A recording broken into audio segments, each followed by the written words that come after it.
You have reached the end of your delivery trip without knowing what's the content of your package, and you get this notification only when you deliver it to the recipient. Inshallah, it is halal, because it might be a knife, it might be something that also not possible to be handed to children. I don't know. And you did not have the choice, and you do not have the choice as you've reached the doorsteps of the client to decline this trip and hold it and carry it back with you. And that it would be also something sinful now that you know that it is haram. So it seems to me that inshallah there's no sin on you on this regard. To ask Allah Azza wa Jal to grant you what you want for the sake of, whether it's Prophet Muhammad alayhi salatu wasalam, whether it's Archangel Jibreel, whether it's this or that. This is not permissible, and it's an innovation. However, you may ask Allah Azza wa Jal with your own deeds by saying, "Oh Allah, with my love to the Prophet alayhi salatu wasalam, and with my following his sunnah, I ask you to do so and so." That is permissible.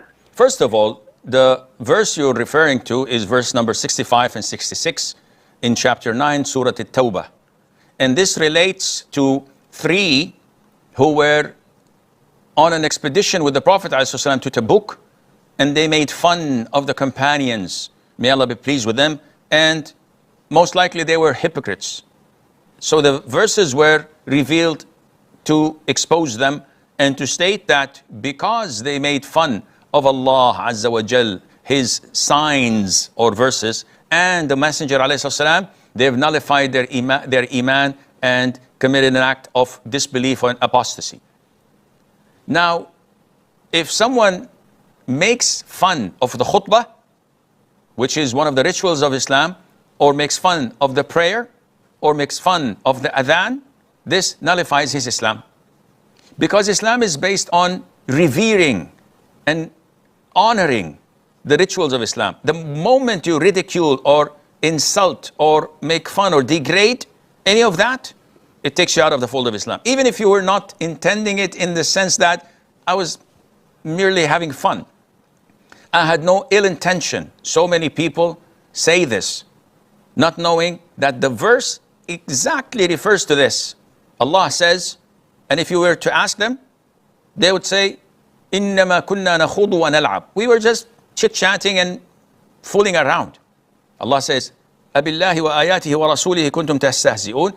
Was it by Allah and his signs or verses and the Prophet, the Messenger ﷺ, you were making fun? Don't apologize. قَدْ كَفَرْتُمْ بَعْدَ إِيمَانِكُمْ. You have exited Islam after you were believers. So many people say these words and they joke. Parents may say words of kufr jokingly, and when the kids and the children say, "Dad, this is kufr," say, no, I was making fun. I was not No, it's too late, my friend. You've exited the fold of Islam. So Allah knows what's in my heart. Yeah, Allah knows. But as jurors, as judges, when we look at what you had said, this took you out of the fold of Islam, regardless of what you claim to be in your heart. Because these three mentioned in the hadith I just mentioned, they came to the Prophet and said, we were just playing around. And yet this did not help them. They have exited the fold of Islam. So now, when we look at this meme, the cat is making a khutbah. Is this making fun of the khutbah? Personally, I don't think so. It's just making fun of the cat. So it's a different thing. Is it appropriate? Definitely not. Is it the last thing on earth that you could make fun of? The rituals of Islam? Yeah, you have the whole world for you to ridicule and make fun of. Avoid anything that is related to deen, to Islam, to Quran, to Allah, to the Messenger ﷺ, and you'll be safe. But the moment you put your foot in it, this is quicksand. You'll inevitably get pulled down, and may Allah protect us all.